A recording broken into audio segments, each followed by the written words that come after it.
Dicen que en el pasaje de Drake habita un demonio marino.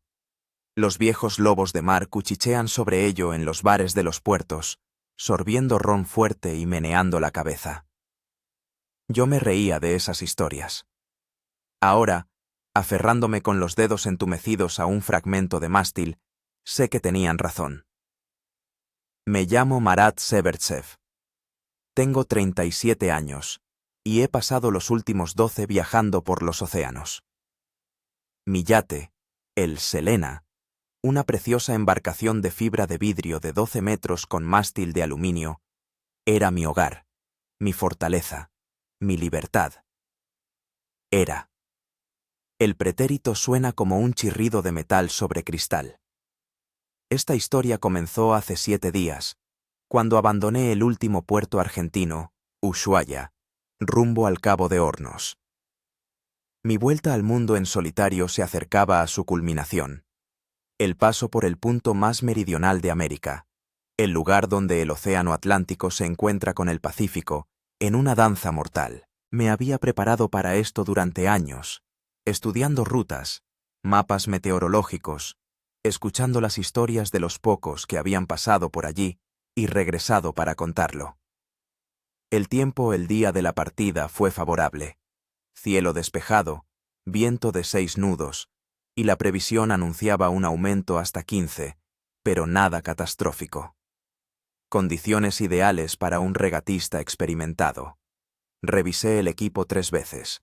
Teléfono satelital, GPS, radiobaliza, balsa salvavidas, traje de supervivencia, reservas de agua y comida.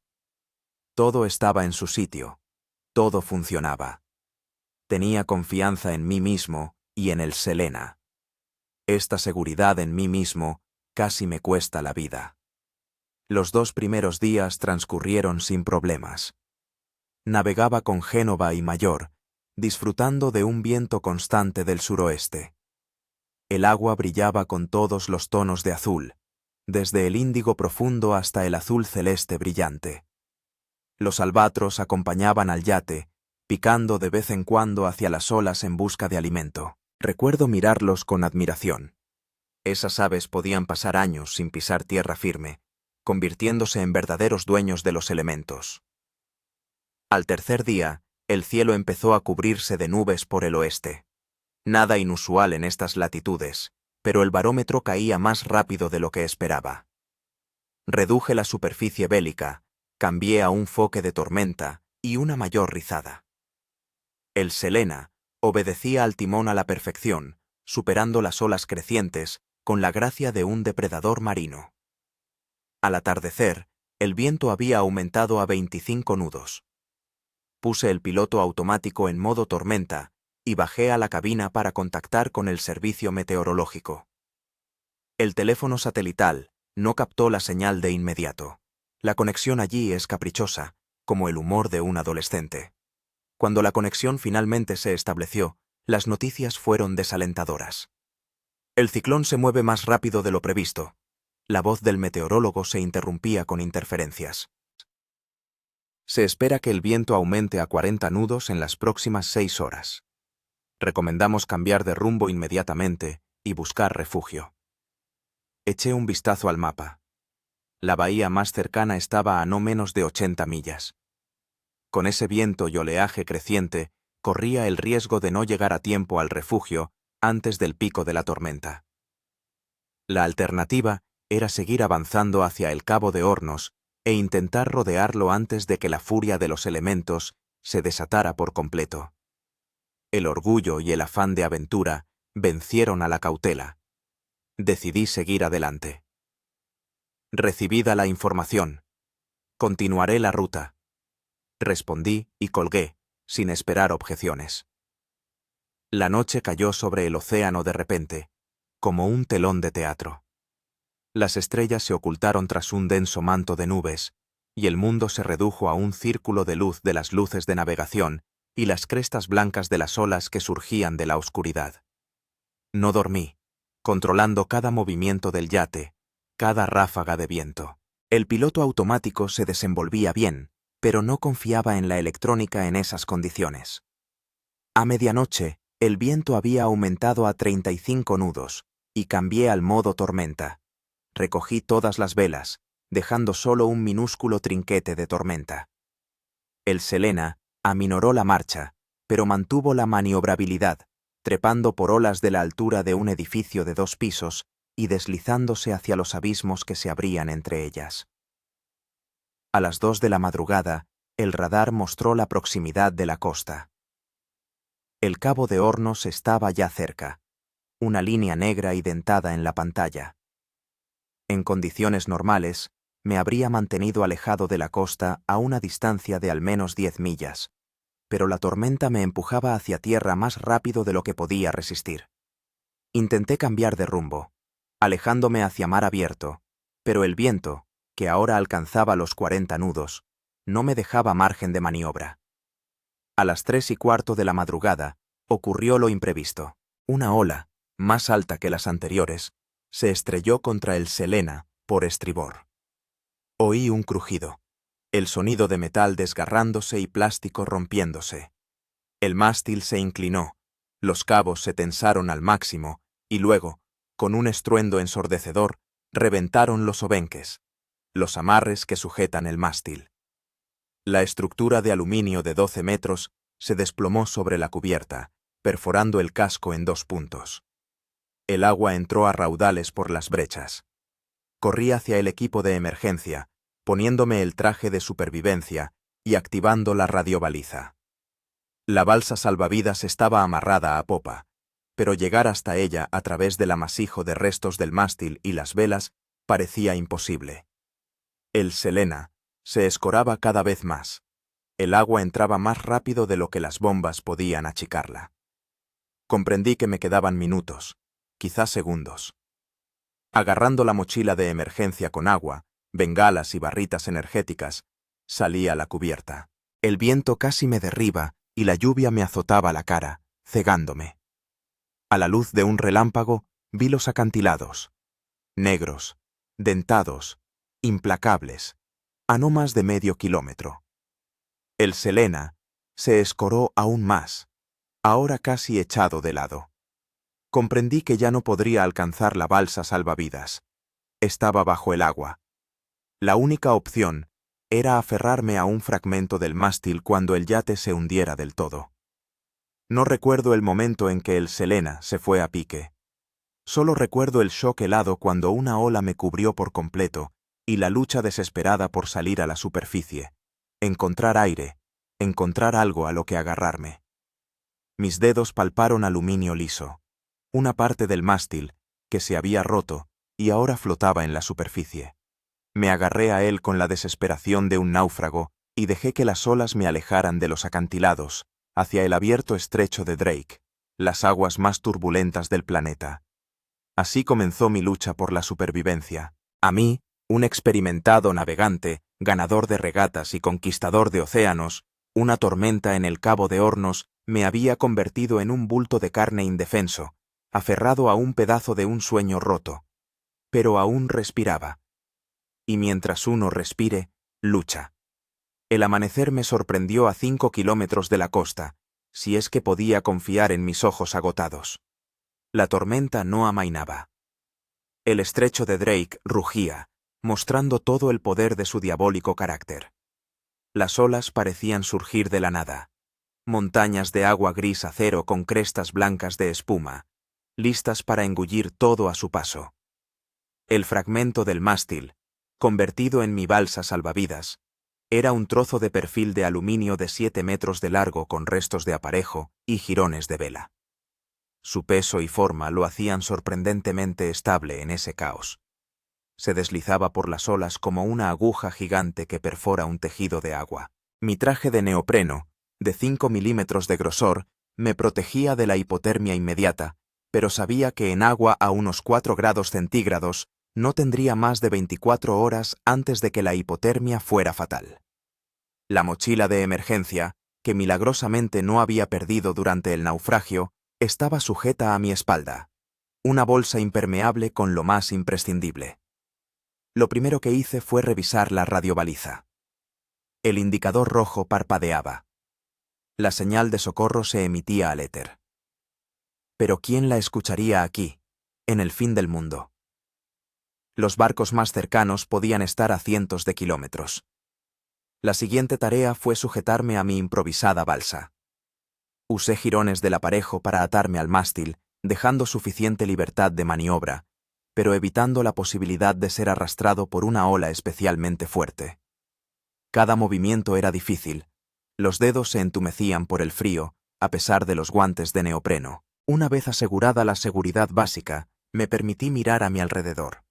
La costa del Cabo de Hornos todavía era visible, una franja negra en el horizonte, pero las olas no me llevaban hacia ella, sino a lo largo de la costa, en dirección sureste. Era una bendición y una maldición. Evitaba la colisión inmediata con los acantilados, pero cada minuto me alejaba más hacia el océano abierto, donde las posibilidades de rescate se reducían a cero. De la mochila saqué la reserva de agua de emergencia, 2 bolsas de plástico de 500 mililitros con pajitas para beber. Me permití 3 pequeños sorbos de una bolsa, luchando contra el deseo de vaciarla por completo. La sed ya empezaba a notarse. Las salpicaduras saladas cubrían mi rostro con una costra. Los labios se agrietaban. A continuación, saqué las barritas energéticas. 6, de 250 calorías cada una. Dividiendo una en 4 partes, me comí lentamente el primer cuarto, masticando cuidadosamente cada trozo. Tenía que estirar las provisiones el mayor tiempo posible. Espejo de señales, linterna, silbato, una pequeña navaja. Revisé cada objeto en la mochila, elaborando mentalmente un plan para su uso.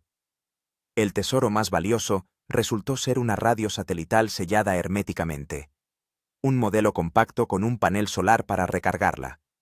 La encendí, la sintonicé en la frecuencia de emergencia y transmití una señal de socorro con las coordenadas que recordaba de las últimas lecturas del GPS en el yate. Mayday, Mayday, Mayday. Aquí el yate, Selena. Estamos en peligro en el Cabo de Hornos. El barco se ha hundido.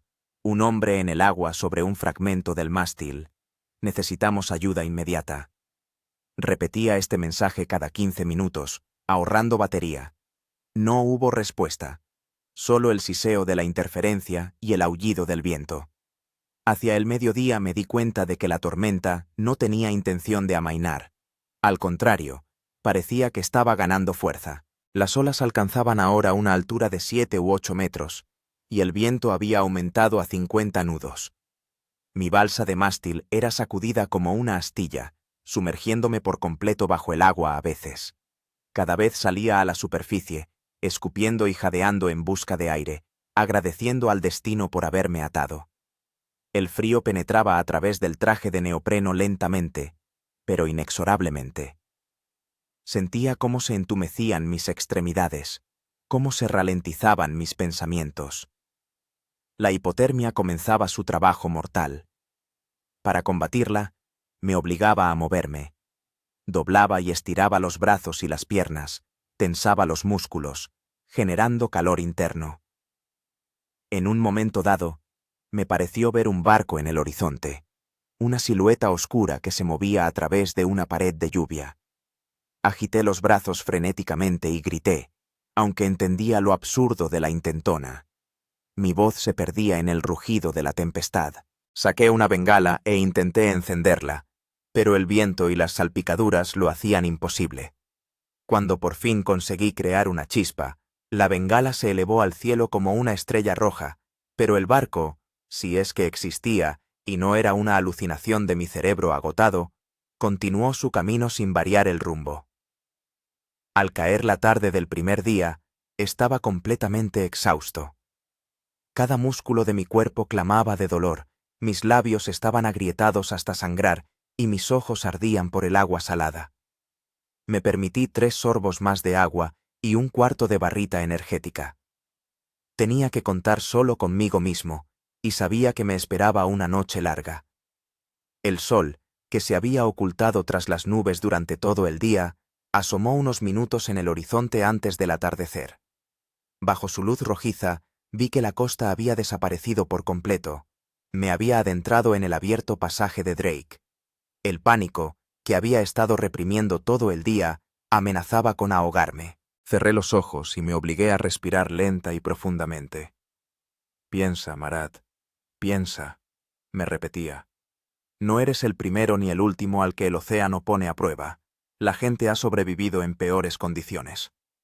Recordé la historia de Stephen Callahan, que pasó 76 días en una balsa salvavidas en el océano Atlántico. Recordé a Alain Bombard, que cruzó el Atlántico a propósito en una lancha neumática sin provisiones de comida ni agua. Si ellos pudieron, ¿por qué no iba a poder yo? Con la llegada de la noche, la temperatura bajó aún más. Sentía el frío calándome hasta los huesos. Para no dormirme, dormir en esas condiciones podía ser mortal, empecé a hablar en voz alta conmigo mismo, contando historias de mi vida, recitando poemas que recordaba del colegio, incluso tarareando canciones. Nací en Arcángel, una ciudad de marineros y constructores navales, decía, intentando hacerme oír por encima del viento. Mi abuelo era capitán de un barco pesquero, mi padre, ingeniero naval. El mar lo llevamos en la sangre. Cuando tenía 12 años, mi padre me llevó por primera vez a navegar en un pequeño yate por el Mar Blanco. Recuerdo cada minuto de aquel viaje. Mi monólogo fue interrumpido por una ola especialmente fuerte que me cubrió por completo. Me hundí bajo el agua, sintiendo cómo el mástil giraba arrastrado por la corriente. Por un instante me pareció que la cuerda con la que me había atado se había enredado, que no iba a poder salir a la superficie. El pánico me dio fuerzas. Me impulsé hacia arriba y salí a la superficie, jadeando en busca de aire. Aquella ola trajo consigo un cambio. La tormenta empezó a amainar. El viento seguía siendo fuerte, pero sus ráfagas eran menos frecuentes, y las olas, más bajas. Aproveché la ocasión para atarme con más seguridad y revisar la mochila. El agua no había entrado, el equipo estaba seco.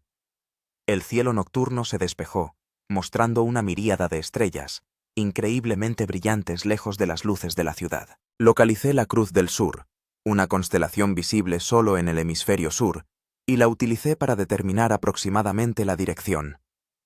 La corriente me llevaba hacia el sureste, en dirección al pasaje de Drake, y más allá, hacia la Antártida. Esta idea debería haberme aterrorizado, pero en su lugar me trajo una extraña calma. Sabía dónde estaba y hacia dónde me dirigía. Era mejor que la incertidumbre. En cierto momento, exhausto hasta el límite, empecé a dormirme, a pesar de todos mis esfuerzos. El sueño llegaba por oleadas, como las olas del océano. Me sumía en el olvido durante unos minutos y luego me despertaba bruscamente por el frío o por otra inmersión en el agua. En esos breves periodos de sueño, soñaba con el Selena, entero e ileso, deslizándose sobre aguas tranquilas, con las velas blancas como la nieve henchidas por el viento. Me despertaba con la cara mojada por las lágrimas, aunque no podía distinguir las lágrimas de las salpicaduras del mar. La primera noche en el pasaje de Drake se convirtió en la pesadilla más larga de mi vida. Pero la sobreviví. Cuando los primeros rayos de sol se abrieron paso entre las nubes en el este, yo seguía vivo. Seguía aferrado a mi isla de aluminio. Seguía luchando. El segundo día comenzaba con una pequeña, pero importante victoria.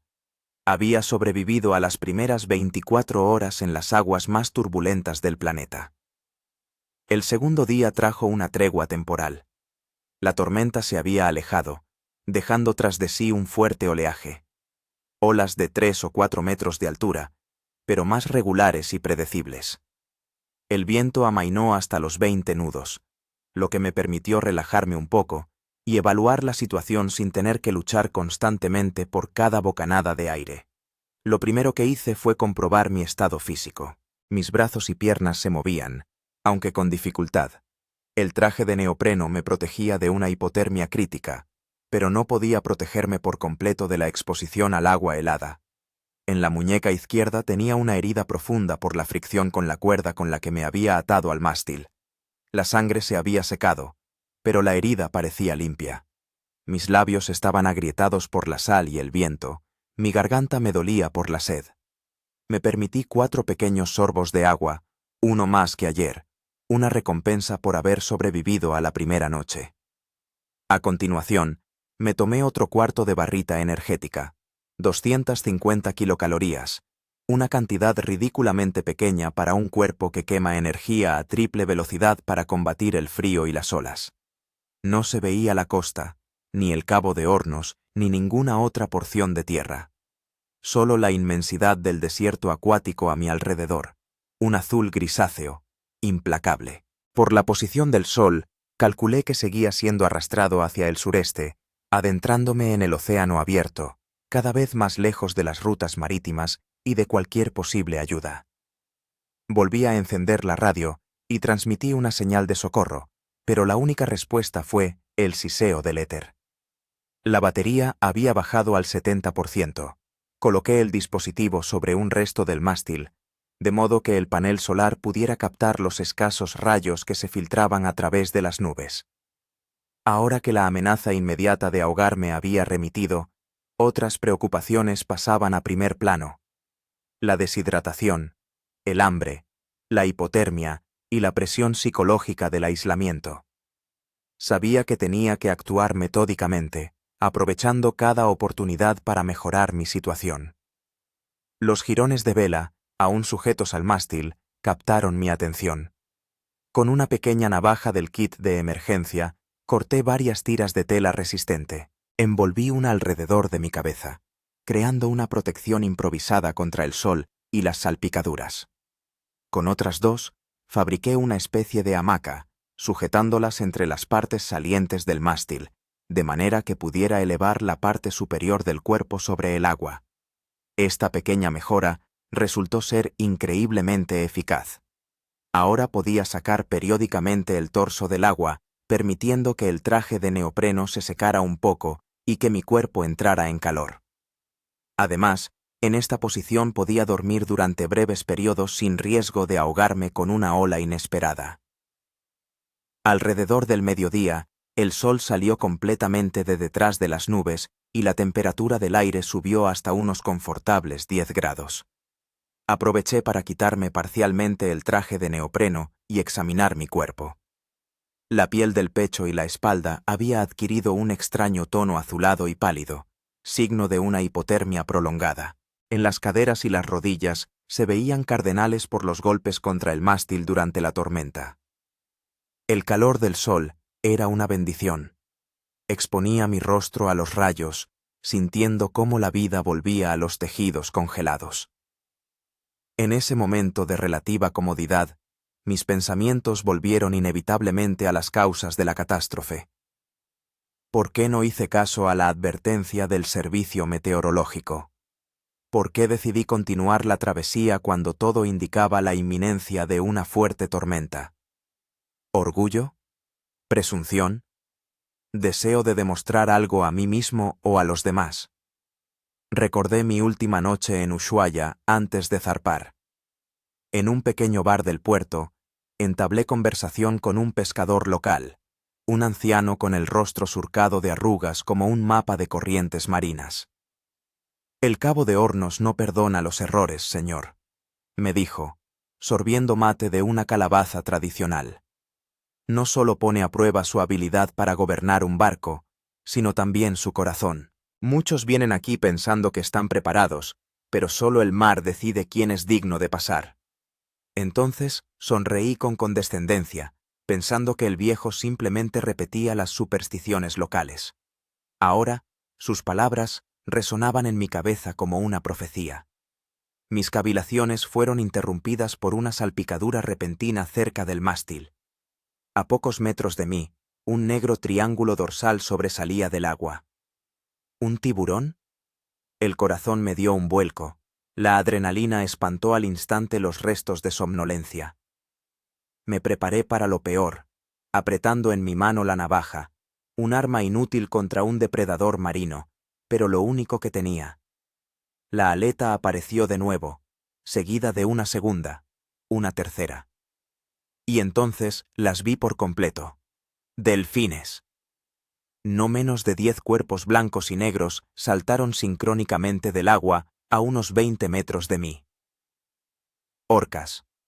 Los representantes más grandes de la familia de los delfines, huéspedes habituales de estas aguas, circulaban alrededor de mi balsa, a veces nadando tan cerca que podía distinguir las manchas blancas en sus cuerpos negros y brillantes. Una, especialmente curiosa, se acercó y se detuvo por un instante, examinándome con un ojo negro brillante. Había tanta inteligencia en esa mirada, tanta comprensión, que me quedé sin aliento. «Hola, amigo», susurré, extendiendo mi mano. La orca resopló, expulsando un chorro de aire por su espiráculo, y se alejó nadando, pero siguió circulando cerca. Sus congéneres, mientras tanto, ofrecían un verdadero espectáculo. Saltaban fuera del agua, se volteaban, golpeaban la superficie con sus colas. Parecía que estaban tratando de entretener a la extraña criatura que se había aferrado a un palo de metal en medio de sus dominios. Esta inesperada compañía no solo me proporcionó alivio psicológico. Sabía que las orcas son animales sociales muy inteligentes, con una comunicación compleja. Más aún, son conocidas por su capacidad para proteger a los humanos de los tiburones. Su presencia reducía significativamente el riesgo de ataques de otros depredadores marinos.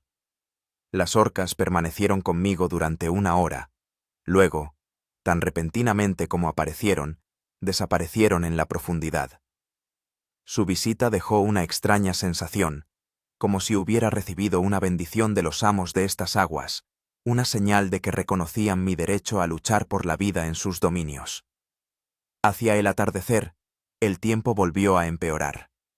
Las nubes se espesaron, el viento aumentó hasta los 30 nudos, las olas crecieron. Reforcé mi hamaca improvisada y me preparé para otra noche de lucha contra los elementos. Esta vez estaba mejor preparado. La experiencia de la primera noche me había enseñado cómo colocarme en el mástil para minimizar el contacto con el agua, cómo moverme para conservar el calor y cómo respirar entre las olas. Incluso encontré la manera de aprovechar el ritmo de las olas para echar una cabezadita. Dormirme en la cresta y despertarme en la vaguada, consiguiendo así entre 5 y 7 minutos de descanso cada 15 o 20 minutos. La noche trajo una nueva prueba: la lluvia. Empezó de golpe, con gotas grandes y frías que caían del cielo a cántaros.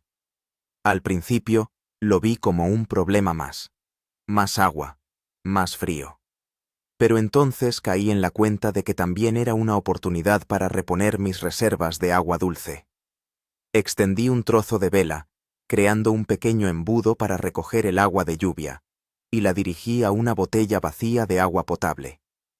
En 2 horas de aguacero, conseguí juntar casi 300 mililitros, un recurso valiosísimo que podría alargar mi vida un día entero. La lluvia cesó sobre la medianoche, pero el cielo siguió encapotado, ocultando las estrellas. Sin puntos de referencia, perdí por completo la noción de la dirección en la que me movía, fiándome solo de una corazonada que me decía que seguía a la deriva hacia el sureste, en dirección a la Antártida. La temperatura bajó aún más. Lo sentía incluso a través del traje de neopreno. Mis movimientos se volvían cada vez más torpes, mis pensamientos más lentos. Luchaba contra la somnolencia, sabiendo que dormirme en esas condiciones podía ser un billete sin retorno. Para no quedarme dormido, empecé a recordar mi vida, con todo lujo de detalles, año tras año, acontecimiento tras acontecimiento. La infancia en Arcángel, los años de colegio, mis primeras salidas al mar con mi padre, el ingreso en la Academia Naval, mis primeras travesías solo. Especialmente vívido fue el recuerdo de mi primera regata seria, la Copa del Báltico de hacía 12 años. Yo era el navegante del yate vikingo, y nos vimos envueltos en una fuerte tormenta frente a las costas de Gotlandia. El capitán, un marino experimentado llamado Grigori Levchenko, tomó entonces la decisión de refugiarse en una bahía y esperar a que amainara el temporal, renunciando a una posible victoria por la seguridad de la tripulación. «El mar siempre es más fuerte, Marat», me dijo entonces. Nunca luches contra él directamente. Respeta su fuerza, cede cuando sea necesario, y te permitirá volver a casa. Yo no seguí ese consejo en el Cabo de Hornos. Decidí luchar contra el océano, demostrar mi superioridad. Y este es el resultado. El Selena yace en el fondo, y yo estoy a la deriva en un trozo de mástil, tambaleándome al borde de la vida y la muerte. Esa idea no me produjo desesperación, sino una extraña determinación. Si había cometido un error, debía encontrar la manera de enmendarlo. Sobrevivir contra todo pronóstico, regresar y contar mi historia para que otros pudieran aprender de ella. Al amanecer del tercer día, estaba agotado físicamente, pero mentalmente más entero que nunca. El plan era sencillo: aguantar el máximo tiempo posible, utilizando todos los recursos disponibles, y no perder la esperanza de ser rescatado. La radiobaliza seguía funcionando, la señal de socorro se emitía sin cesar. Tarde o temprano, alguien tenía que oírla. El sol se alzó sobre el horizonte, tiñendo las nubes de tonos rosados y dorados.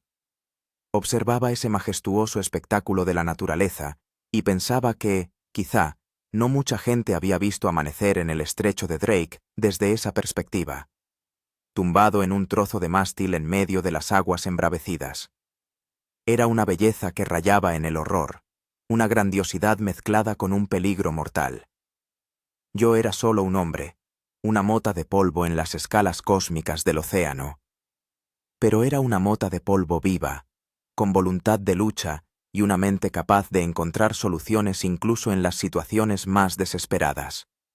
Y mientras esa mente siguiera funcionando, no pensaba rendirme. El tercer día en alta mar comenzó con un descubrimiento preocupante. Mi improvisada balsa hecha con el mástil estaba empezando a perder flotabilidad. El perfil de aluminio, hueco por dentro, se iba llenando poco a poco de agua por una grieta en la parte inferior. Era apenas perceptible, pero sentía cómo el mástil se hundía más en el agua a cada hora que pasaba. Evalué la situación con la fría racionalidad de alguien para quien el pánico es un lujo que no se puede permitir. Si no hacía nada al respecto, en 1 o 2 días el mástil se hundiría por completo, dejándome sin mi único apoyo. Tenía que encontrar la manera de tapar la fuga o crear flotabilidad adicional. Hacer inventario de los recursos disponibles me llevó unos minutos. A mi disposición tenía los restos de la vela, el aparejo, la mochila de emergencia con un equipo mínimo de supervivencia, el traje de neopreno y mi propio cuerpo, que iba perdiendo fuerzas poco a poco, pero que aún era capaz de actuar. El plan maduró tras 1 hora de reflexión. Decidí utilizar una técnica que había leído en un libro sobre supervivencia en el mar. Crear una burbuja de aire dentro del mástil, desplazando parte del agua. El trabajo requería la máxima concentración y precaución. Primero corté un trozo de vela de unos 30 por 30 centímetros. Luego, utilizando el cordón de la mochila, creé una especie de saco que pudiera inflarse con aire. Lo más complicado era introducir ese improvisado saco de aire dentro del mástil a través de la estrecha grieta, sin dañarlo. Pasé casi 2 horas trabajando con los dedos entumecidos por el frío, interrumpiéndome de vez en cuando para calentarme las manos bajo las axilas. Finalmente, el saco estaba dentro. Ahora tocaba inflarlo. Para ello, usé el tubo hueco de una bengala, introduciendo un extremo en el saco a través de una grieta, y por el otro empecé a insuflar aire de forma lenta y metódica. El proceso era desesperadamente largo. Los pulmones me ardían por el esfuerzo, los labios me sangraban al rozar con el tubo metálico. Pero, poco a poco, el saco se iba llenando y desplazaba el agua del interior del mástil. El efecto superó mis expectativas. El mástil se elevó visiblemente, proporcionando una mayor flotabilidad. Fijé el tubo en una posición que impidiera la salida del aire, y me permití unos minutos de descanso, saboreando esta pequeña victoria. El tiempo ese día era relativamente clemente. Viento de entre 10 y 15 nudos, olas que no superaban los 2 metros, y un sol que asomaba periódicamente entre las nubes. Aproveché esta tregua para examinar mi cuerpo con más detenimiento. Mi estado era peor de lo que pensaba. La piel de manos y pies había adquirido ese aspecto característico de estar arrugada por la prolongada inmersión en agua. En las zonas de contacto con el mástil y las cuerdas se habían formado rozaduras profundas, algunas de ellas inflamadas. Me preocupaba especialmente la herida en la muñeca izquierda. Unas estrías rojas que se extendían hacia arriba por el brazo indicaban una incipiente infección. Saqué del botiquín del kit de emergencia unas toallitas antisépticas y traté todas las heridas, frunciendo el ceño por el escozor. Apliqué apósitos impermeables en las lesiones más graves, de los cuales tenía una cantidad limitada, solo 6. El agotamiento físico era cada vez más evidente. Había perdido, probablemente, entre 5 y 6 kilos en estos 3 días, resultado del constante trabajo del organismo para combatir el frío y la falta de alimento. Los músculos me dolían por la tensión continua, las articulaciones me protestaban con cada movimiento. Pero lo peor de todo era la sed. A pesar del agua de lluvia que había recogido y del estricto racionamiento de las reservas, la deshidratación iba en aumento. Los labios estaban agrietados hasta sangrar, la lengua hinchada, la orina había adquirido un color ámbar oscuro. Todos los signos clásicos.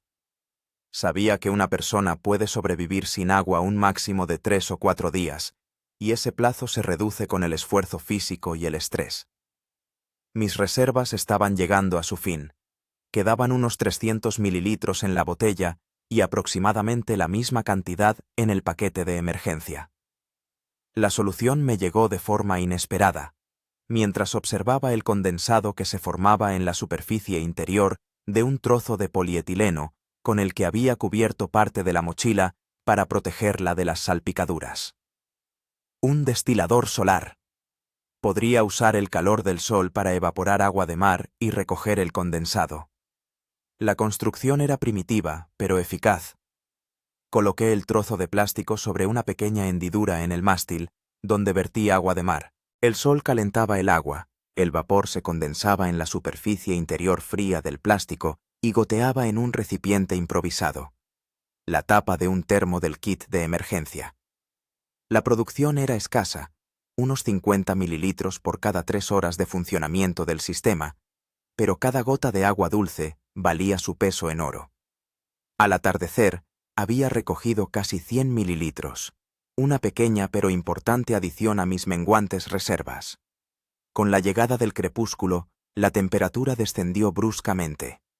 Sentía cómo el frío penetraba a través del traje de neopreno, cómo se me entumecían las extremidades, cómo se ralentizaban mis pensamientos.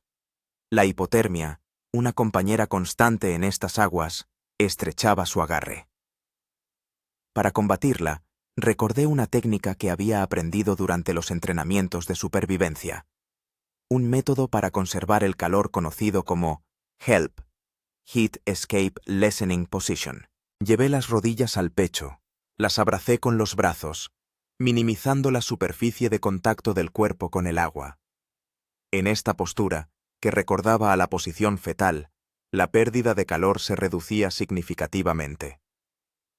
La noche trajo consigo una nueva prueba: las alucinaciones. Al principio, ligeras, casi imperceptibles, extrañas sombras en la periferia de la visión, distorsión de las distancias y el tamaño de las olas. Luego, más evidentes. Me parecía oír voces que me llamaban por mi nombre. Veía luces de barcos en el horizonte. Percibía olores que no podían existir en medio del océano. Entendía que era el resultado de una combinación de factores: falta de sueño, deshidratación, hipotermia y estrés psicológico. La mente me jugaba malas pasadas, pero no podía permitirme sucumbir a las ilusiones. No es real, Marat, repetía en voz alta, cuando una alucinación se volvía demasiado convincente. Céntrate en lo que puedes comprobar. ¿Qué ves? Olas. ¿Qué sientes? Frío. ¿Qué oyes? El viento y el chapoteo del agua. Esta sencilla técnica de anclaje me ayudaba a volver a la realidad, impidiendo que las alucinaciones se apoderaran por completo de mi consciencia. En algún momento de la noche, había perdido la noción del tiempo, me pareció ver la costa, una línea oscura en el horizonte, inmóvil entre las olas en movimiento. Forcé la vista, intentando discernir si era la realidad o una ilusión más. La línea no desaparecía. Es más, se hacía más nítida a cada minuto que pasaba. Sentí cómo el corazón empezaba a latir más rápido, cómo la esperanza, que me había esforzado por reprimir, se liberaba. Pero la razón exigía cautela, incluso si se trataba realmente de tierra firme, y no de una alucinación. ¿Qué podía ser? Teniendo en cuenta la dirección de la deriva y el tiempo transcurrido desde el naufragio, solo podían ser las islas Shetland del Sur, un archipiélago en el océano Antártico, a unos 120 kilómetros al norte de la península antártica, pedazos de tierra deshabitados y cubiertos de hielo, tan peligrosos como el mar abierto. Al amanecer del cuarto día, no quedó ninguna duda. Frente a mí había, efectivamente, una costa. Rocas negras que se alzaban desde el agua, parcialmente cubiertas de nieve y hielo. Era difícil estimar la distancia, tal vez 5 o 6 kilómetros, pero la corriente me arrastraba claramente hacia esa tierra. La renovada esperanza me dio fuerzas, pero también trajo consigo nuevas inquietudes. Las aguas costeras, con sus rocas y arrecifes, podían ser una trampa mortal. Si las olas destrozaban mi frágil balsa contra las piedras, mis posibilidades de sobrevivir serían mínimas. Empecé a prepararme para un posible desembarco. Todo el equipo crítico estaba bien asegurado al cuerpo. El cuchillo, la radio, la brújula, los restos de agua y comida. Comprobé la sujeción del traje de neopreno, apreté todas las hebillas y cremalleras. La costa se acercaba lentamente. Ahora podía distinguir los detalles. Altos acantilados negros, olas estrellándose contra ellos, una estrecha franja de guijarros al pie de las rocas. No era el lugar más acogedor, pero aún así era tierra firme, un apoyo sólido bajo mis pies después de días en el agua. La emoción aumentaba a medida que me acercaba a la orilla. El sonido del oleaje se hacía cada vez más fuerte, transformándose de un ruido lejano en un rugido ensordecedor. Veía la espuma blanca allí donde las olas chocaban contra las rocas sumergidas. Lugares letales para mi balsa improvisada. Aproximadamente a 1 kilómetro de la costa, tomé una decisión que podría parecer una locura, pero era la única correcta en esa situación. Me desaté del mástil y me preparé para nadar por mi cuenta. El traje de neopreno me proporcionaba cierta flotabilidad, y mis habilidades de nadador, aunque debilitadas por el agotamiento, aún estaban intactas. Una última mirada al mástil, mi hogar y salvador durante estos 3 días, y me deslicé al agua. El frío me invadió el cuerpo al instante, a pesar de la protección del traje. Empecé a nadar hacia la orilla, tratando de mantenerme alejado de los arrecifes y rocas visibles. Los últimos cientos de metros hasta la costa fueron los más duros de mi vida. Cada movimiento requería un esfuerzo colosal. Cada bocanada de aire me quemaba los pulmones. Las olas me alzaban hasta la cresta, luego me arrastraban hacia abajo, amenazando con estrellarme contra las rocas submarinas. Cuando quedaban no más de 50 metros para la orilla, una ola particularmente fuerte me atrapó y me arrastró hacia las rocas. Intenté nadar perpendicularmente a su movimiento, pero me faltaban fuerzas. Me arrojó contra las piedras con tal fuerza que me sacó todo el aire de los pulmones. Un dolor me atravesó el costado izquierdo. Costillas rotas, seguro. Pero la adrenalina y la voluntad de vivir fueron más fuertes. Agarrándome a las resbaladizas algas, me levanté, alejándome de la siguiente ola. Otro tirón, otro más. Y ya estaba tumbado en la estrecha franja de guijarros, medio en el agua, pero ya no a merced del océano. Lo había logrado. Había sobrevivido al pasaje de Drake, había sobrevivido al naufragio cerca del Cabo de Hornos y había llegado a tierra firme. Pero la alegría era prematura. Estaba en una isla deshabitada en uno de los lugares más inhóspitos del planeta, herido, agotado, con un suministro mínimo de comida y agua. La lucha por la supervivencia no había terminado. Simplemente había pasado a otro nivel. Durante los primeros minutos en tierra firme, simplemente me quedé tumbado, con la mejilla pegada a los fríos guijarros, incapaz de creer que ya no me balanceaba sobre las olas. El cuerpo, acostumbrado al movimiento constante del océano, sentía la extraña inmovilidad como algo antinatural. Incluso sentía un ligero mareo. El reverso del mareo, conocido por todo marinero. El dolor en el costado izquierdo palpitaba con cada respiración, confirmando mis sospechas de costillas rotas.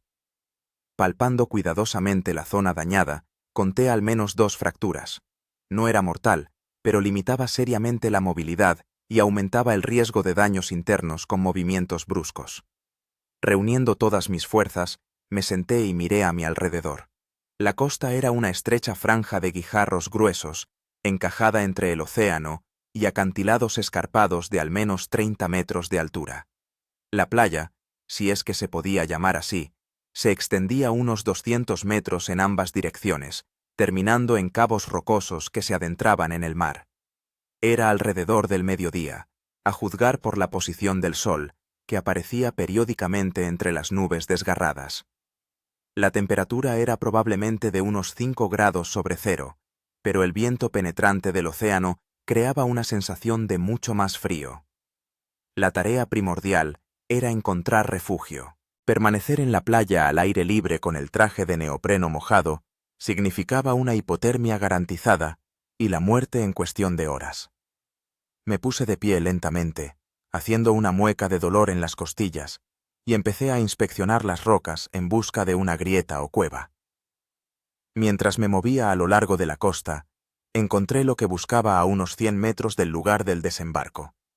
Una pequeña cueva formada por la erosión en la base del acantilado.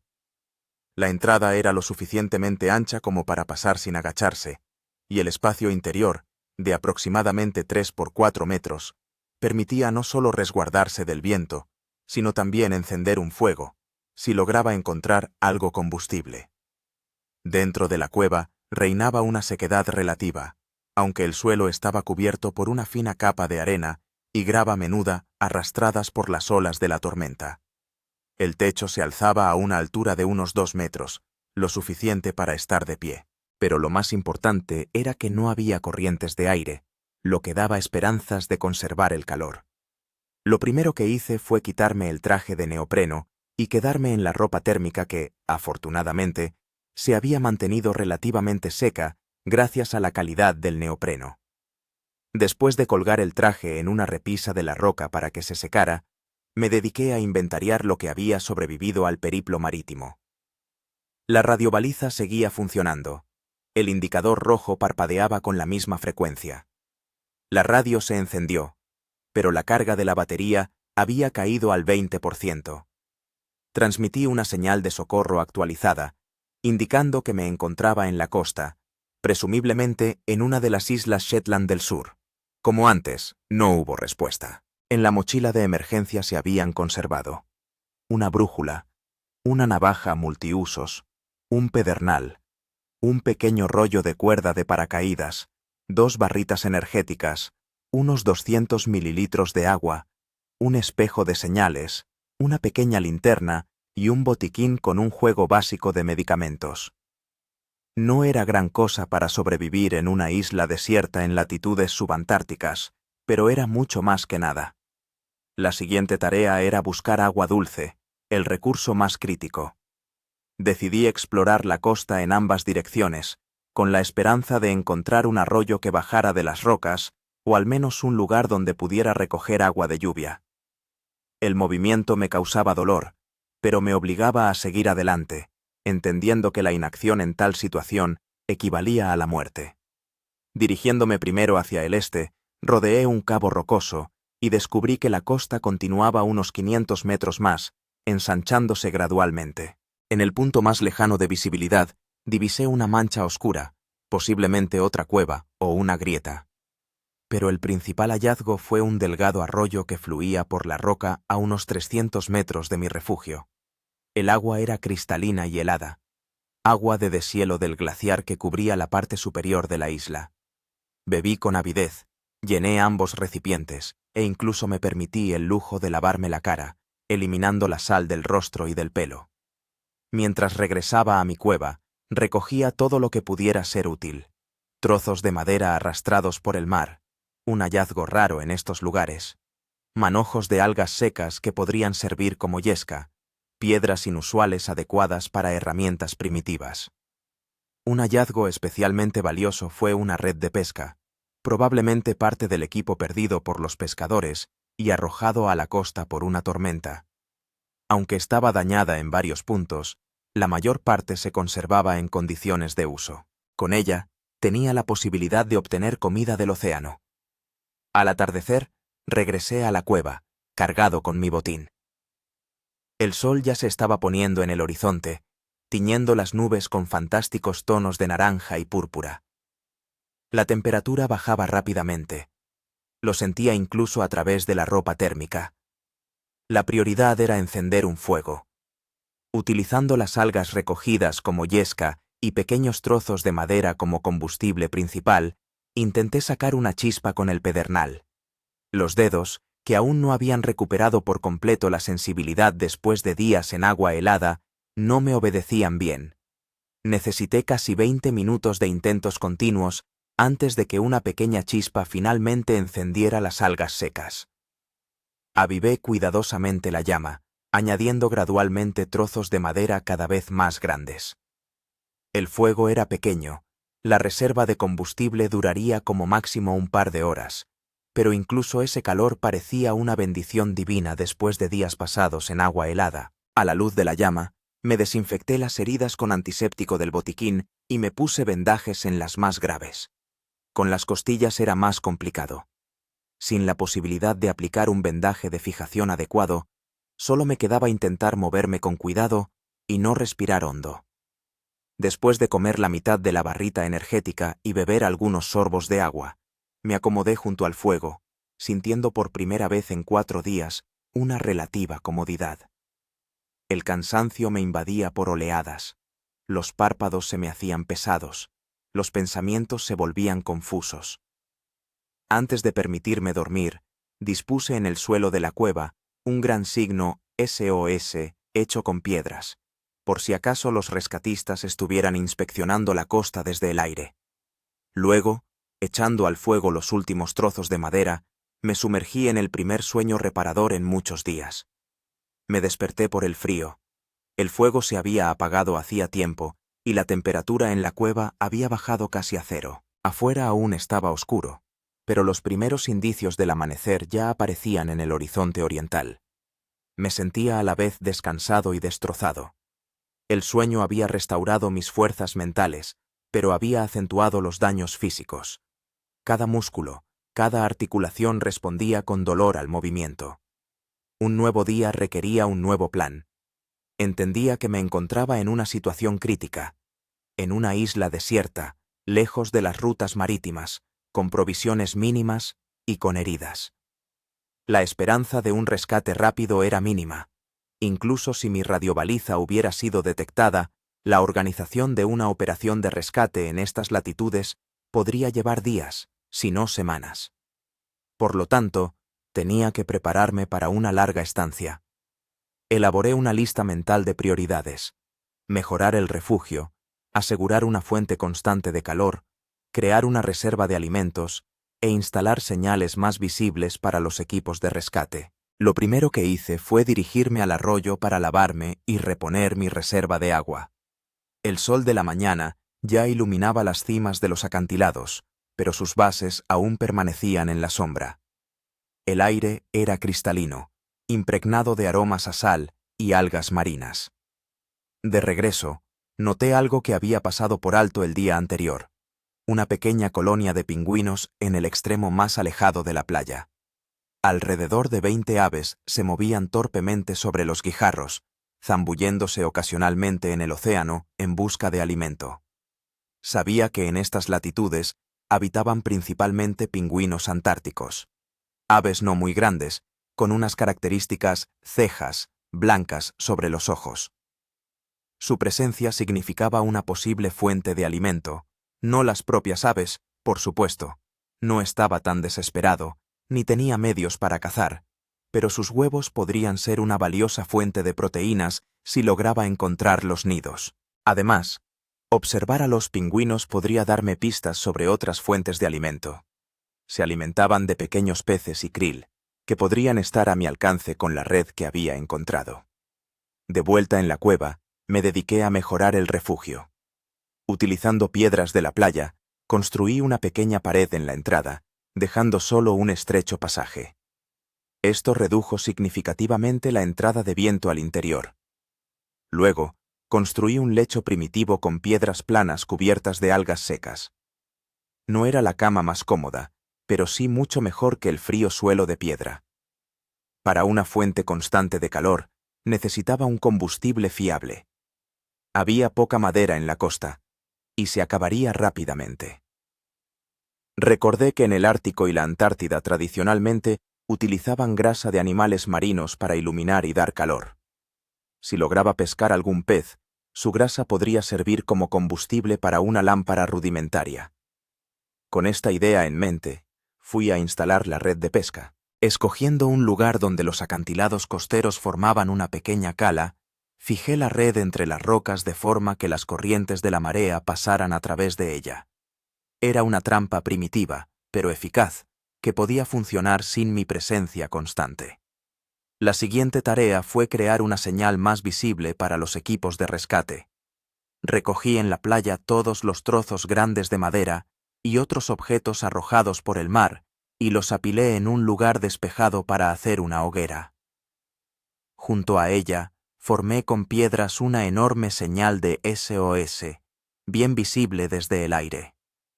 En la cima del acantilado accesible más cercano, coloqué una bandera improvisada hecha con un trozo de tela brillante que corté del forro de mi traje de neopreno. El día se me pasó en estas tareas, y al atardecer estaba exhausto, pero satisfecho con el trabajo realizado. La revisión de la red trajo la primera captura, 3 pequeños peces parecidos al bacalao. No era un festín, desde luego, pero sí comida de verdad después de días alimentándome de barritas energéticas. Encendiendo un nuevo fuego, esta vez el proceso me llevó menos tiempo gracias a la experiencia adquirida. Preparé el pescado simplemente colocándolo sobre las piedras calentadas junto al fuego. Sin sal ni especias, el sabor era peculiar, pero mi cuerpo exhausto agradeció este regalo del océano. Después de la cena, me senté a la entrada de la cueva, observando cómo los últimos rayos del sol teñían el océano de tonos dorados. Mis pensamientos volvieron inevitablemente a casa, a la gente que seguramente ya sabría de mi desaparición. ¿Qué sentirían? ¿Qué estarían haciendo? ¿Habrían organizado la búsqueda? Recordé mi última conversación con mi hermana Alicia antes de zarpar desde Ushuaia. Era la única de la familia que conocía mis planes de rodear el Cabo de Hornos en solitario. ¿Estás seguro de que merece la pena arriesgarse?, me preguntó durante una videollamada. Su rostro en la pantalla del teléfono reflejaba preocupación. El pronóstico del tiempo no es muy favorable. Todo saldrá bien, respondí con una seguridad en mí mismo que ahora me parecía casi cómica. Selene ha superado tormentas peores. Además, sin riesgo no hay victoria, ¿verdad? La victoria no vale tu vida, Marat, dijo entonces, y esas palabras resonaban ahora en mi cabeza con un nuevo significado. Tenía razón. Ninguna victoria, ningún logro valían el infierno por el que había pasado, y la incertidumbre que aún me esperaba. Si estaba destinado a salir de aquí con vida, reconsideraría mis prioridades y mi actitud ante el riesgo. Con estos pensamientos, volví a la cueva y me acosté en mi lecho primitivo, mirando la danza de las sombras del fuego en el techo de piedra. A pesar del dolor en las costillas y el agotamiento general, sentía una extraña calma. Estaba vivo, tenía un refugio, agua, fuego e incluso un poco de comida. En comparación con estar a la deriva en mar abierto, esto era casi confort. Mientras me dormía, pensaba en el día siguiente y en las nuevas tareas que traería. Cada día vivido aquí era una pequeña victoria, Cada obstáculo superado, un paso hacia la supervivencia. Y mientras pudiera dar esos pasos, la esperanza permanecería conmigo. El sexto día en la isla comenzó como de costumbre, revisando la red de pesca, reponiendo la reserva de agua y manteniendo la hoguera de señales lista. La rutina de supervivencia ya se había vuelto familiar. Los movimientos, automáticos, a pesar del constante dolor en las costillas y la debilidad general. Durante los últimos días, perfeccioné mi refugio, creé una reserva de pescado seco y aprendí a utilizar eficazmente los limitados recursos de la isla. El radiofaro seguía funcionando, pero la esperanza de ser rescatado se desvanecía con cada día que pasaba. La radio guardaba silencio. La batería se agotó definitivamente al cuarto día. Sin embargo, esta mañana algo había cambiado. Tal vez fuera la particular transparencia del aire o el extraño comportamiento de los pingüinos, que parecían más inquietos de lo habitual. Sentía una tensión indefinida, como antes de una tormenta, aunque el cielo estaba despejado. Alrededor del mediodía, mientras clasificaba una nueva remesa de la red, me llamó la atención un sonido inusual. Un zumbido grave y pulsante, diferente del ruido habitual de las olas y el viento. Al principio pensé que era una alucinación. Mi cerebro exhausto a menudo me jugaba esas malas pasadas. Pero el sonido no desaparecía, sino que se hacía más nítido. Me enderecé, escudriñando el horizonte, y lo vi. Un pequeño punto negro en el cielo que se hacía más grande gradualmente. Un helicóptero. El corazón me latía con tanta fuerza que parecía que iba a salirse del pecho. ¿Acaso me habían encontrado? Actuando con una velocidad febril, corrí hacia la hoguera de señales y la encendí. La madera seca prendió al instante, y una columna de humo negro se elevó verticalmente en el aire sin viento. Una señal perfecta. El helicóptero se acercaba, su silueta se hacía cada vez más clara. El distintivo color rojo y blanco, característico de los servicios de rescate chilenos. Se dirigían directamente hacia la isla, como si supieran exactamente dónde buscar. Corría por la playa, agitando los brazos, gritando hasta quedarme afónico, aunque sabía que no podían oírme. Con un espejo de señales, dirigía destellos de sol hacia la aeronave que se acercaba. Hacía todo lo posible por ser visto. Y me vieron. El helicóptero cambió de rumbo, dirigiéndose directamente al lugar donde estaba.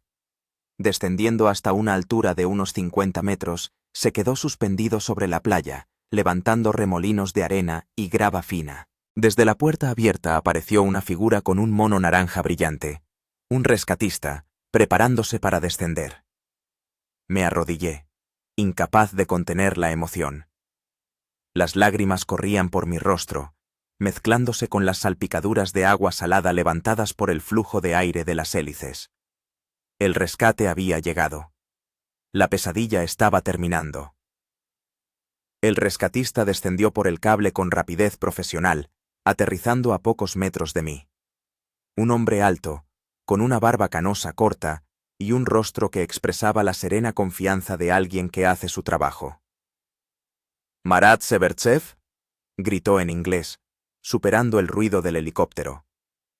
«¿Está usted bien?» Intenté responder, pero la voz no me obedecía. Simplemente asentí, extendiendo una mano que él estrechó con firmeza. «Soy Jorge», se presentó el rescatista. «Lo hemos estado buscando durante casi una semana.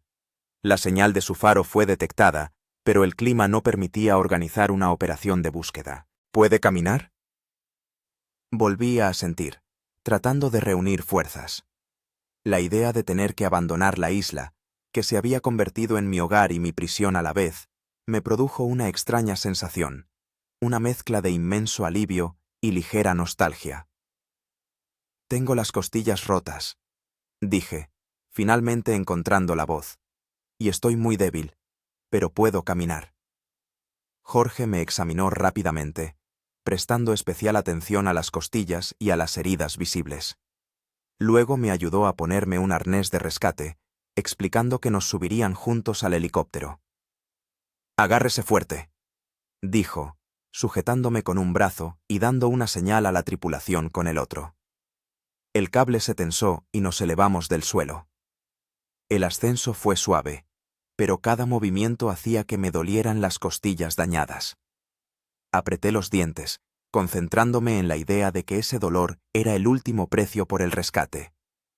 En unos segundos ya estábamos dentro del helicóptero. Unas manos atentas me ayudaron a tumbarme en una camilla. Alguien me cubrió con una manta térmica.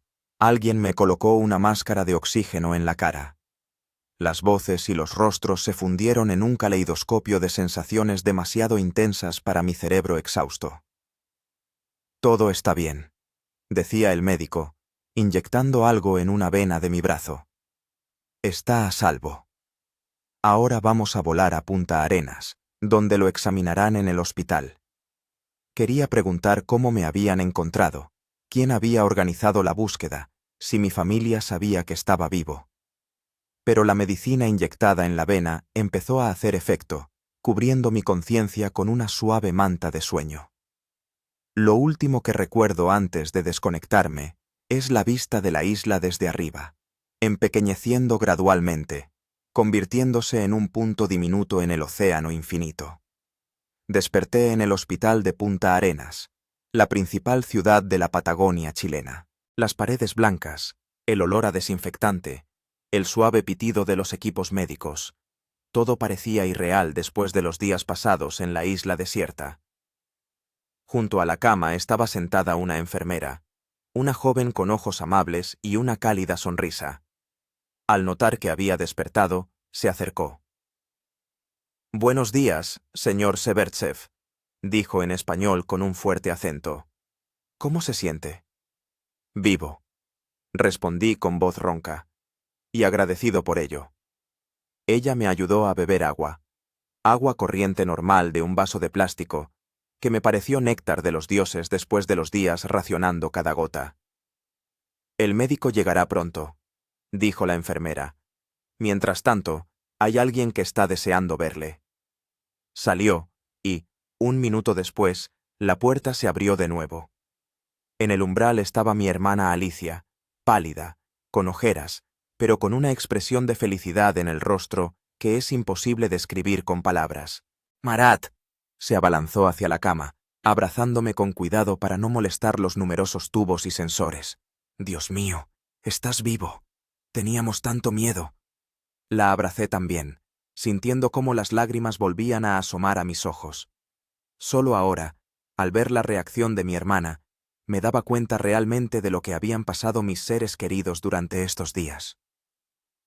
«¿Cómo has llegado tan rápido?», pregunté cuando las primeras emociones se calmaron un poco. «Volé a Ushuaia al segundo día después de tu desaparición», explicó Alicia, sentándose en el borde de la cama. «Cuando no hubo noticias tuyas durante 24 horas después de la hora estimada de llegada al Cabo de Hornos, las autoridades portuarias declararon la alerta. Me avisaron a mí como familiar más cercano que constaba en tus documentos. Me contó que la operación de búsqueda comenzó de inmediato, pero la tormenta en el pasaje de Drake la hizo prácticamente imposible en los primeros días. La señal de mi radiobaliza fue detectada por el sistema de satélite, pero no se pudieron determinar las coordenadas exactas debido a las interferencias y al movimiento de la baliza. Cuando la señal se estabilizó, entendimos que probablemente habías llegado a tierra firme», continuó Alicia. «Pero el tiempo aún no permitía organizar la búsqueda aérea. Solo ayer, cuando el ciclón finalmente se alejó de la zona, los rescatistas chilenos pudieron volar al lugar supuesto. Supe que estaba en la isla Decepción, una de las islas Shetland del Sur, conocida por su actividad volcánica. La isla tiene forma de herradura con una caldera inundada en el centro y es visitada con frecuencia por expediciones científicas y buques turísticos en la temporada de verano. Pero ahora, a principios del invierno, estaba completamente deshabitada. «¿Te das cuenta de la suerte que has tenido?», preguntó Alicia. «Los rescatistas dicen que las posibilidades de sobrevivir en el pasaje de Drake después de un naufragio son prácticamente nulas. Y tú no solo sobreviviste, sino que llegaste a una isla y aguantaste allí casi una semana». Quise decir que no era cuestión de suerte, sino de preparación, experiencia y voluntad de vivir. Pero en cambio, simplemente asentí. Mi hermana tenía razón. Realmente había tenido una suerte increíble. Miles de casualidades debieron de coincidir de una manera determinada para que yo siguiera vivo. Nuestra conversación fue interrumpida por la llegada del médico, un chileno de edad avanzada con una mirada atenta y un bigote cuidadosamente recortado. Se presentó como el doctor Ramírez y pasó directamente al grano, hablando de mi estado. 3 costillas rotas, deshidratación severa, principio de hipotermia, múltiples contusiones y abrasiones, una herida infectada en la muñeca izquierda. Enumeró, revisando el historial médico. Pero, teniendo en cuenta las circunstancias, se encuentra usted en un estado sorprendentemente bueno, señor Severchev. No hay daños internos, ni signos de neumonía, ni otras complicaciones por la larga permanencia en agua fría. Explicó que tendría que permanecer en el hospital al menos una semana para tratar la infección, observar la curación de las costillas y para una recuperación general. Después de eso, si no surgían complicaciones, podría volver a casa. ¿Y qué pasa con mis documentos? ¿El teléfono? Pregunté, dándome cuenta de repente de que todas mis pertenencias se habían quedado en el yate hundido. No te preocupes por eso, me tranquilizó Alicia. He traído copias de todos los documentos necesarios. El consulado de Rusia en Santiago ya está trabajando en los documentos temporales para tu regreso. Después de que el doctor se marchara, mi hermana y yo seguimos hablando largo y tendido. Le conté todos los detalles de mi viaje, desde el momento del naufragio hasta los días en la isla. Ella escuchaba sin interrumpir. Solo en ocasiones se secaba las lágrimas. ¿Sabes?, dijo cuando terminé. Siempre he admirado tu pasión por el mar, tu valentía. Pero ahora solo estoy agradecida de que estés vivo. Promete que no volverás a arriesgarte así. Me quedé pensando. ¿Renunciaría al mar, a los viajes, a los desafíos que hacen que la vida esté llena? Lo dudo. Pero definitivamente replantearía mi actitud ante el riesgo, la preparación y el respeto a los elementos. Prometo ser más cuidadoso, respondí con sinceridad. Y recordar siempre que hay personas que me necesitan vivo. Los días siguientes en el hospital transcurrieron en una recuperación gradual. Fisioterapia, antibióticos, mezclas nutritivas para reponer el peso perdido. Estaba mejorando rápidamente, mi cuerpo joven y mi buena forma física, antes del accidente, hicieron su papel. La historia de mi supervivencia atrajo la atención de los medios. Varios periodistas pidieron entrevistas, pero me negué, hasta que no estuviera preparado para hablar públicamente sobre lo sucedido. Era una experiencia demasiado personal, una transformación demasiado profunda para compartirla con desconocidos. Al 10º día, el doctor Ramírez anunció que podía ser dado de alta. Las costillas aún me dolían, pero la infección estaba superada, el estado general se había estabilizado. Todavía me quedaban varias semanas de recuperación, pero eso podía hacerlo en casa. Antes de partir de Punta Arenas, insistí en reunirme con el equipo de rescate, especialmente con Jorge, el hombre que me encontró primero en la isla. La reunión tuvo lugar en un pequeño café cerca del puerto. 5 hombres, el piloto, el copiloto, Jorge y 2 miembros más del equipo de rescate, estaban sentados a una mesa cuando Alicia y yo entramos. Se levantaron y nos saludaron sin demasiada formalidad, como a viejos amigos. Jorge, a quien reconocí de inmediato por su característica barba canosa, me estrechó la mano con firmeza. «Me alegro de verle en mejor forma», dijo sonriendo.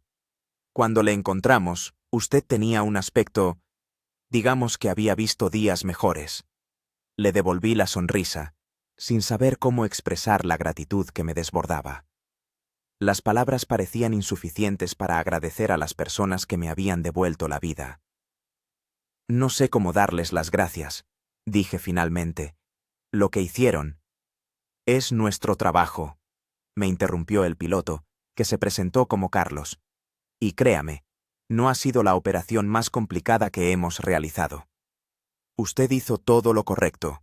Mantuvo encendida una hoguera de señales, creó marcas visibles en la playa. Le vimos casi en cuanto nos acercamos a la isla. Mientras tomábamos café y probábamos unos dulces típicos, hablamos de los detalles de la operación de rescate, de las dificultades de la búsqueda en el estrecho de Drake y de otros rescates que habían realizado en esas aguas. Me asombró saber la cantidad de recursos que se habían movilizado para mi búsqueda. Varios buques de la Guardia Costera, 2 aviones y, finalmente, el helicóptero que me encontró. Debe saber, dijo Jorge antes de despedirnos, que su hermana jugó un papel fundamental en la organización de la búsqueda. Fue, ¿cómo decirlo?, muy insistente con las autoridades. No les permitió rendirse, incluso cuando las posibilidades parecían mínimas. Miré a Alicia con renovado respeto. Se sonrojó levemente, pero en sus ojos pude ver una determinación que antes no había notado. Sabía que estabas vivo, dijo sencillamente. Lo sentía. Al día siguiente volamos a Santiago y, desde allí, en un largo vuelo a través de Europa, a Moscú. El viaje fue agotador, pero cada kilómetro me acercaba a casa, a una vida normal que hasta hacía poco me parecía perdida para siempre. En casa me esperaba una larga recuperación, no solo física, sino también emocional. La pérdida de Selene, el yate que había sido mi hogar y mi pasión durante tantos años, dejó un vacío difícil de llenar. El seguro cubrió los daños materiales, pero no pudo devolverme la sensación de libertad y armonía que experimentaba en el mar. Sin embargo, la experiencia de supervivencia me cambió más profundamente de lo que imaginaba. Empecé a valorar las cosas sencillas: el calor del hogar, el sabor de la comida fresca, la posibilidad de darme una ducha caliente. La relación con mis seres queridos adquirió una nueva profundidad. Ahora entendía lo importantes que eran, lo frágil que es la conexión entre las personas y lo fácil que es perderla. 3 meses después del rescate, empecé a escribir un libro sobre mi experiencia, no por fama ni por dinero, sino como una forma de darle sentido a lo sucedido, de extraer lecciones que pudieran ayudar a otros.